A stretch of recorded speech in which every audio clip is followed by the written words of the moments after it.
Hi friends, എല്ലാവർക്കും നമസ്കാരം. അപ്പോൾ എപ്പോഴും വീട്ടിലുണ്ടാവുന്ന ചേരുവകൾ വെച്ചിട്ട് നല്ല ടേസ്റ്റി ആയിട്ടുള്ള പാനിപൂരി വീട്ടിൽ എളുപ്പത്തിൽ എങ്ങനെയാണ് ഉണ്ടാക്കുന്നതെന്ന് കണ്ടു നോക്കാം. ഇതൊരു സ്ട്രീറ്റ് സ്റ്റൈൽ പാനിപൂരിയാണ് ഇപ്പോൾ ഞാൻ കാണിക്കുന്നത്. പാനിപൂരി ഉണ്ടാക്കുമ്പോൾ ആ പൂരി നല്ല ക്രിസ്പി ആയിട്ടിരിക്കണം.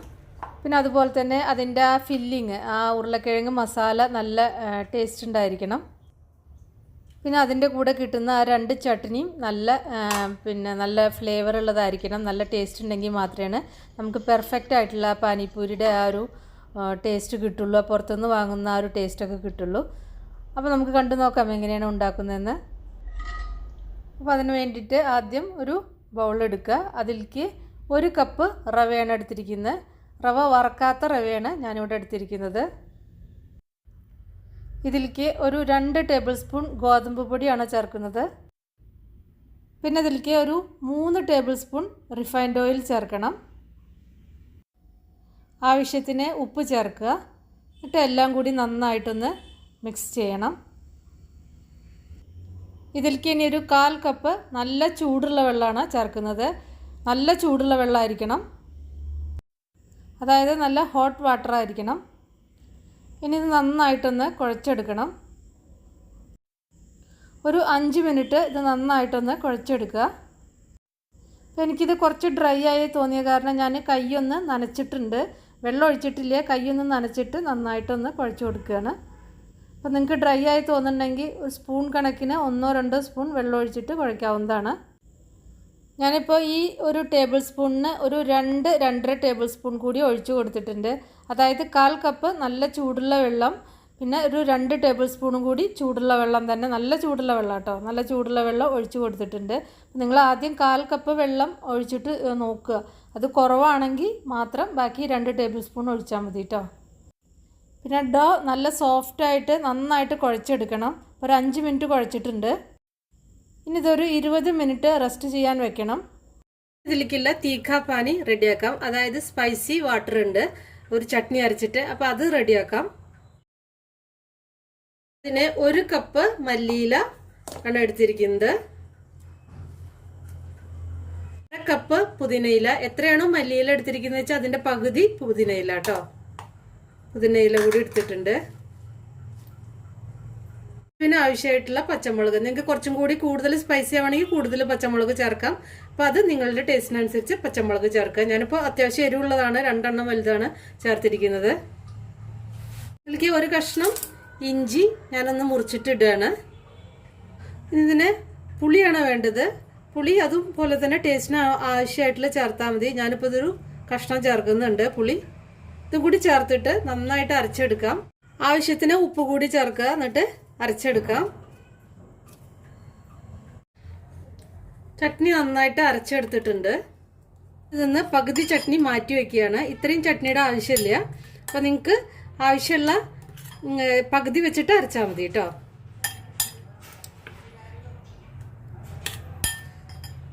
ഇതിലേക്ക് 1 ടീസ്പൂൺ ചാട്ട് മസാലയാണ് ചേർക്കുന്നത്. ചാട്ട് മസാല ഇപ്പോൾ നിങ്ങൾക്ക് ഇഷ്ടമല്ല അല്ലെങ്കിൽ നിങ്ങളുടെ കയ്യിലില്ലെങ്കിൽ ഒരു പ്രശ്നവുമില്ല, ചേർക്കണ്ട. ബാക്കിയുള്ള ഇൻഗ്രീഡിയൻസ് വെച്ചിട്ട് ഉണ്ടാക്കിയാലും മതി. ജീരകം ഒന്ന് ചൂടാക്കിയിട്ട് പൊടിച്ചതാണ് ജീരകപ്പൊടി, അതും 1 ടീസ്പൂണ് ചേർക്കണം. അപ്പോൾ ഇത് നിങ്ങളുടെ കയ്യിൽ ചെറിയ ജീരകപ്പൊടി ഇല്ലെങ്കിൽ ഈ ചട്നി അരയ്ക്കുമ്പോൾ അതിലേക്ക് ഒരു 1/2 ടീസ്പൂൺ അല്ലെങ്കിൽ 1/4 ടീസ്പൂണ് ചെറിയ ജീരകം ഇട്ടിട്ട് അരച്ചെടുത്താലും മതി. ഇതിലേക്ക് 1 നുള്ള് കായാണ് ചേർക്കുന്നത്. കായത്തിന്റെ ഒരു ഫ്ലേവർ നല്ലൊരു ടേസ്റ്റ് ആയിരിക്കും. നമ്മൾ സാമ്പാറിലൊക്കെ ഇടുന്ന അതേ കായത്തിന്റെ പൊടിയാണ്. 1 നുള്ള് ചേർത്താൽ മതി കേട്ടോ. എല്ലാം കൂടി നന്നായിട്ടൊന്ന് മിക്സ് ചെയ്യുക. ഇനി വെള്ളം ഒഴിക്കാം. ആദ്യം ആ ജാറൊന്ന് കഴുകിയിട്ടുള്ള വെള്ളമാണ് ഞാൻ ഇപ്പോൾ ഒഴിക്കുന്നത്. ഇപ്പം എല്ലാം കൂടി 1 കപ്പ് വെള്ളം ഒഴിച്ചിട്ടുണ്ട്. ഈ വെള്ളം ഞാൻ ഒഴിക്കണത് ഐസ് വാട്ടറാണ്, നല്ല തണുത്ത വെള്ളമാണ് ഒഴിക്കുന്നത്. എപ്പോഴും നല്ല തണുത്ത്, നമ്മൾ പുറത്തുനിന്നൊക്കെ വാങ്ങിക്കുമ്പോൾ കണ്ടിട്ടില്ലേ, നല്ല തണുപ്പുണ്ടായിരിക്കും വെള്ളത്തിന്. അപ്പോൾ ഒന്ന് ഫ്രിഡ്ജിൽ വെച്ച് തണുപ്പിച്ചിട്ട് ഇടുക, അല്ലെങ്കിൽ ഈ വെള്ളത്തിൽ 2 ഐസ് ക്യൂബ് ഇട്ടാലും മതി. ഉപ്പ് കുറച്ചും കൂടിയും ചേർത്തിട്ടുണ്ട്. ഇനി ഇതിലേക്ക് ഒരു പകുതി ചെറുനാരങ്ങയുടെ നീരാണ് ചേർക്കുന്നത്. അത് പുളിക്കനുസരിച്ച് ചേർത്താൽ മതി കേട്ടോ. അപ്പോൾ ചെറുനാരങ്ങ കൂടി പിഴിഞ്ഞൊഴിച്ചാലാണ് അതിൻ്റെ കറക്റ്റ് ടേസ്റ്റ് കിട്ടുള്ളൂ. ഇനി ഇതിലേക്ക് ഒരു 1/4 കപ്പ് വെള്ളം കൂടി ഇപ്പോൾ ഞാൻ ഒഴിച്ചു കൊടുത്തിട്ടുണ്ട് കേട്ടോ. അപ്പം മൊത്തം ഒരു 2.25 കപ്പാണ് വെള്ളം ഒഴിച്ചിരിക്കുന്നത്. അപ്പോൾ ഞാൻ പറഞ്ഞ പോലെ പകുതി ചട്നി ആട്ടോ ഞാൻ എടുത്തിട്ടുള്ളൂ. 2.25 കപ്പ് വെള്ളമാണ് അതിലൊഴിച്ചിട്ട് ഇതേപോലെ കുറച്ച് വെള്ളം പോലെ ആയിരിക്കണം അതിൻ്റെ സ്പൈസി വാട്ടർ. ഇനി ഇതൊന്ന് ടേസ്റ്റ് ചെയ്ത് നോക്കുക. ആ ഉപ്പും മുളകും അതിൻ്റെ ആ പുളിയൊക്കെ ബാലൻസ് അല്ലേന്ന്. ഏതെങ്കിലും കുറവോ കൂടുതലോ ഉണ്ടെങ്കിൽ അതിനനുസരിച്ച് കുറവുള്ളത് ചേർക്കുക. അപ്പോൾ അത് കറക്റ്റായിട്ട് നല്ല ടേസ്റ്റ് കിട്ടിക്കോളും. പിന്നെ നിങ്ങളുടെ കയ്യിലുണ്ടെങ്കിൽ ഒരു 1/2 ടീസ്പൂൺ ബ്ലാക്ക് സോൾട്ട് ചേർക്കാം, അതായത് കാല നമക്ക്. ഞാനിപ്പോൾ ചേർത്തിട്ടില്ല. നിങ്ങൾക്ക് വേണമെങ്കിൽ, നിങ്ങൾക്ക് അതിൻ്റെ ഫ്ലേവർ ഇഷ്ടമാണെങ്കിൽ ഒരു 1/2 ടീസ്പൂൺ ചേർക്കാം കേട്ടോ. ഇനി ഇതിലേക്കുള്ള മധുരമുള്ള ചട്നിയാണ് ഉണ്ടാക്കേണ്ടത്, അതായത് മീഠ ചട്നി. ഒരു നെല്ലിക്ക വലുപ്പത്തിലുള്ള പുളി 1 കപ്പ് വെള്ളത്തിൽ നന്നായിട്ട് ഒന്ന് കുതിർത്തി വയ്ക്കുക. എന്നിട്ട് നന്നായിട്ട് പിഴിഞ്ഞെടുക്കുക. അത് ഇതേപോലെ അരിപ്പയിലൊന്ന് അരിച്ചെടുക്കുക. അപ്പോൾ അത് അരിച്ചെടുത്തിട്ടുണ്ട്. ഇനി ഇതേപോലെ ഒരു പാത്രത്തിലേക്ക് ഒഴിക്കുക. ഇനി ഇതിലേക്കുള്ള മസാലകൾ ചേർക്കുക.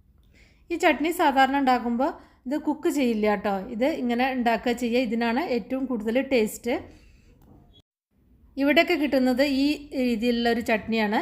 ഇതിങ്ങനെ വെള്ളത്തോടക്കനെ നമ്മൾ ഗ്രീൻ ചട്നി ഉണ്ടാക്കില്ലേ, അതേപോലെ തന്നെ നല്ല വെള്ളത്തോടക്കനെ തന്നെയാണ് ഇതും ഉണ്ടായിരിക്കുക. ഞാനിത് ഉണ്ടാക്കിയപ്പോൾ ഈ ഒരു മീഠ ചട്നി, അതായത് ഈ മധുരമുള്ള ഈ വെള്ളം നല്ല സൂപ്പർ ടേസ്റ്റായിരുന്നു കേട്ടോ.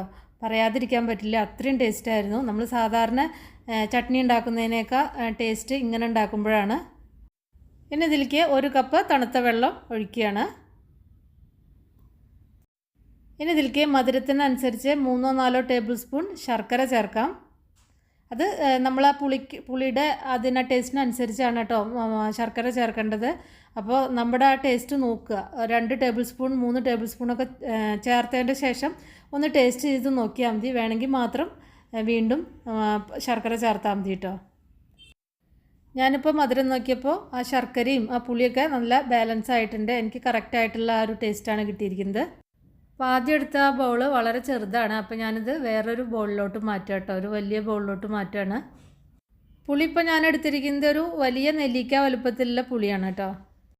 1 ടീസ്പൂൺ ചാട്ട് മസാല ചേർക്കുന്നുണ്ട്. 1 ടീസ്പൂൺ ജീരകത്തിൻ്റെ പൊടി, ചെറിയ ജീരകത്തിൻ്റെ പൊടി. ആവശ്യത്തിന് ഉപ്പ് ചേർക്കാം. ഉപ്പ് കുറച്ചേട്ടോ ചേർക്കാവൂ. ഇത് മധുരമുള്ള പുളിവെള്ളമാണ്. ഇതിൻ്റെ ടേസ്റ്റ് എന്ന് പറഞ്ഞാൽ മധുരമായിരിക്കും കൂടുതൽ. ഇതിലേക്ക് ഒരു 1/4 ടീസ്പൂൺ കുരുമുളക് പൊടിയാണ് ചേർത്തിരിക്കുന്നത്. 1 നുള്ള് കായത്തിൻ്റെ പൊടി, നമ്മൾ സാമ്പാറിലൊക്കെ ചേർക്കുന്ന അതേ കായത്തിൻ്റെ പൊടി തന്നെ. ഇത് ചേർത്ത് കഴിഞ്ഞാൽ നല്ലൊരു ഫ്ലേവറാണ് അതിന്. നിങ്ങൾക്ക് ഇഷ്ടമല്ലെങ്കിൽ ഒഴിവാക്കാം, പക്ഷെ നല്ല ടേസ്റ്റാണ്. 1 നുള്ള് ചേർത്താൽ മതി. ഇനി ഇതിലേക്ക് കുറച്ച് മുളക് പൊടി കൂടിയാണ് ചേർക്കുന്നത്. മുളക് പൊടിയും കൂടി ചേർത്തിട്ട് നന്നായിട്ട് മിക്സ് ചെയ്യുക. അപ്പോൾ ഇതാ മീഠ പാനി റെഡി ആയിരിക്കണം. നന്നായിട്ട് മിക്സ് ചെയ്യുക. ഇത് നല്ല ടേസ്റ്റാണ് ഈ പാനി. ഇനി നിങ്ങൾക്ക് ചട്നി വേണമെങ്കിൽ ചട്നി നിങ്ങൾക്ക് ഇതന്നെ പിന്നെ ഒന്ന് നന്നായിട്ട് അടുപ്പത്ത് വെച്ചിട്ട് ചട്നി കുറുക്കി എടുത്തു കഴിഞ്ഞാൽ ചട്നിയായി. അങ്ങനെ വേണമെങ്കിൽ അങ്ങനെ ചെയ്യാം. പക്ഷേ ഇത് ഇങ്ങനെയാണ് സാധാരണ ഉണ്ടാക്കാറ്. ഇപ്പോൾ ഇത് കറക്റ്റായിട്ടുണ്ട്. ഞാൻ ടേസ്റ്റൊക്കെ നോക്കി സൂപ്പറായിട്ടുണ്ട്. കറക്റ്റ് പുളി, കറക്റ്റ് എരിവ് എല്ലാം കറക്റ്റായിട്ടുണ്ട് കേട്ടോ. ഇനി ഇതിലേക്കുള്ള ഫില്ലിംഗ് റെഡിയാക്കാം. അതിന് വേണ്ടിയിട്ട് 2 ചെറിയ ഉരുളക്കിഴങ്ങാണ് വേവിച്ച് വെച്ചിരിക്കുന്നത്. ഇതൊന്ന് ഉടച്ചെടുക്കണം. ഇനി ഇതിലേക്ക് ഒരു ചെറിയ സവാള ചെറുതായിട്ട് അരിഞ്ഞത് ചേർക്കണം. ഇനി ഇതിലേക്ക് കുറച്ച് കറുത്ത കടല വേവിച്ചതാണ് ചേർക്കുന്നത്. ഒരു 4 ടേബിൾ സ്പൂൺ ചേർക്കുന്നുണ്ട്.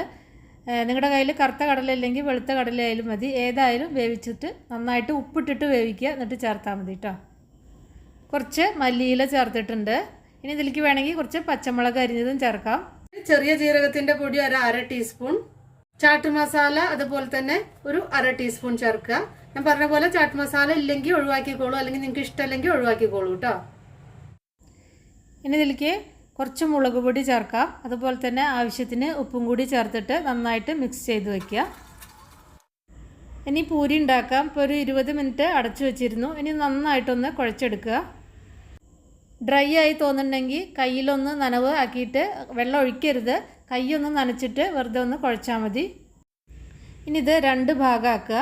അതിലത്തെ ഒരു ഭാഗം എടുത്തിട്ട് ഞാനിപ്പോൾ കൗണ്ടർ ടോപ്പിൻ്റെ മീതെ എണ്ണ ഒന്ന് പുരട്ടിയിട്ടുണ്ട്. എന്നിട്ട് ഇത് പരത്തുകയാണ്.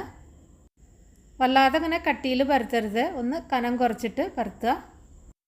എന്നിട്ട് ഇതേപോലെ ഈ ഒരു റൗണ്ടിലുള്ള എന്തെങ്കിലും അടപ്പോ എന്തെങ്കിലും വെച്ചിട്ട് ഇങ്ങനെ ഒന്ന് കട്ട് ചെയ്തെടുത്താൽ മതി. അതൊന്നും ഇല്ലെങ്കിൽ ചെറിയ ചെറിയ പൂരികളായിട്ട് പരത്തിയെടുത്താലും മതി കേട്ടോ. ഇത് വേണമെന്ന് നിർബന്ധമില്ല. ഇപ്പോൾ ഇത് അതുപോലെ കട്ട് ചെയ്തെടുത്തിട്ടുണ്ട്. ഇത് കട്ട് ചെയ്യുമ്പോൾ അതൊന്നിങ്ങനെ തിരിക്കുമ്പോൾ ചിലപ്പോൾ ഇതൊന്ന് കട്ടി വരാൻ ചാൻസ് ഉണ്ട്. അത് കാരണം ഞാനിത് ഒന്നും കൂടി റോളർ ഉപയോഗിച്ചിട്ട് ഒന്ന് പരത്തി കൊടുക്കുന്നുണ്ട്. ഒന്ന് പ്രസ് ചെയ്ത് കൊടുത്താൽ മാത്രം മതി. പൂരിക്ക് കട്ടി കൂടുതലായാൽ അതിങ്ങനെ പൊന്തി വരില്ല. അപ്പോൾ ഒന്ന് ആദ്യം ഉണ്ടാക്കി നോക്കുക. പൊന്തി വരുന്നില്ലെങ്കിൽ അതിനർത്ഥം അത് കട്ടി കൂടിയിട്ടാണ്. അപ്പോൾ അതായത് ഇതിൽ കാണുന്ന പോലെ ഒന്ന് പരത്തി കൊടുത്താൽ മാത്രം മതി. അപ്പോൾ അത് കറക്റ്റായിട്ട് കിട്ടും. ഇപ്പം ഞാൻ റിഫൈൻഡ് ഓയിലാണ് അത് വറുത്തെടുക്കുന്നത്. അപ്പോൾ എണ്ണ നന്നായിട്ട് ചൂടായിട്ട് വരണം. നല്ല ഇങ്ങനെ മീത ആവി വരണം. അപ്പോഴാണ് അതിലേക്ക് ഇട്ട് കൊടുക്കാവൂ. എന്നാലാണ് അത് പൊന്തി വരുള്ളൂ. ഇത് കുറച്ച് പരന്ന കടായി ആണെങ്കിൽ ഒരേ സമയം 10-15 ഒരേ സമയം ഉണ്ടാക്കിയെടുക്കാൻ പറ്റും കേട്ടോ. ഞാൻ ചെറിയ കടായിലാണ് ഉണ്ടാക്കുന്നത്. ഇപ്പോൾ കണ്ടില്ലേ, തന്നെ അതിങ്ങനെ പൊന്തി വരും മീതയ്ക്ക്. ഇത് രണ്ട് സൈഡും ഇങ്ങനെ തിരിച്ചും മറിച്ചും ഇട്ടിട്ട് നല്ലൊരു ഗോൾഡൻ ബ്രൗൺ കളർ ആവണം. ഗോൾഡൻ ബ്രൗൺ കളർ ആവുന്നതിൻ്റെ മുന്നേ ഇത് വറുത്ത് കോരിയെടുത്താൽ ഇത് പൊട്ടി പോകാൻ ചാൻസ് ഉണ്ട്. ഇങ്ങനെ എല്ലാം ഉണ്ടാക്കിയെടുക്കുക. അത് പെട്ടെന്ന് ഉണ്ടാക്കിയെടുക്കാൻ പറ്റും കേട്ടോ. ഒരു ബുദ്ധിമുട്ടുമില്ല. അപ്പോൾ അതാ ഗോൾഗപ്പയും അതിൻ്റെ പാനിയും ഫില്ലിങ്ങും എല്ലാം റെഡി ആയിരിക്കുന്നു. ഇതങ്ങനെ ഒന്നെടുത്തിട്ട് പൊട്ടിക്കുക. എന്നിട്ട് കുറച്ച് ഫില്ലിങ് നിറയ്ക്കുക. ഫില്ലിങ് നിറച്ചതിന് ശേഷം ഒന്നെങ്കിൽ തീക്ക പാനിയിൽ അല്ലെങ്കിൽ മീഠ പാനിയിൽ ഡിപ്പ് ചെയ്തിട്ട് അതിൽ നിറച്ചിട്ട് അങ്ങനെ കഴിക്കുക ചെയ്യുക. ഇത് രണ്ടും കൂടി ഒരുമിച്ച് കഴിക്കണമെങ്കിൽ അങ്ങനെയും ചെയ്യാം. നമ്മൾ പൊതുവെ വേറെ ആയിട്ടാണ് കഴിക്കുക.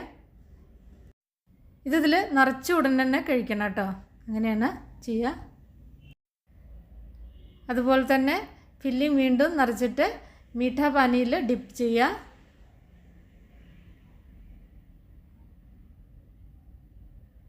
നല്ല സൂപ്പർ ടേസ്റ്റ് ആയിരുന്നു കേട്ടോ. എനിക്കിത് പെർഫെക്റ്റായിട്ട് കിട്ടിയിട്ടുണ്ടായിരുന്നു. അതുകൊണ്ടാണ് ഞാൻ ഈ റെസിപ്പി ഷെയർ ചെയ്യുന്നത്. അപ്പോൾ നിങ്ങൾ ഉണ്ടാക്കി നോക്കിയിട്ട് നിങ്ങളുടെ ഫീഡ്ബാക്കൊക്കെ അറിയിക്കുക. ഇഷ്ടപ്പെട്ടാൽ ലൈക്ക് ചെയ്യാനും ഷെയർ ചെയ്യാനും കമൻറ്റ് ചെയ്യാനൊന്നും മറക്കണ്ട. അപ്പോൾ ഇനി നമുക്ക് വേറെ ഈസി റെസിപ്പി വീണ്ടും കാണാം. Thank you.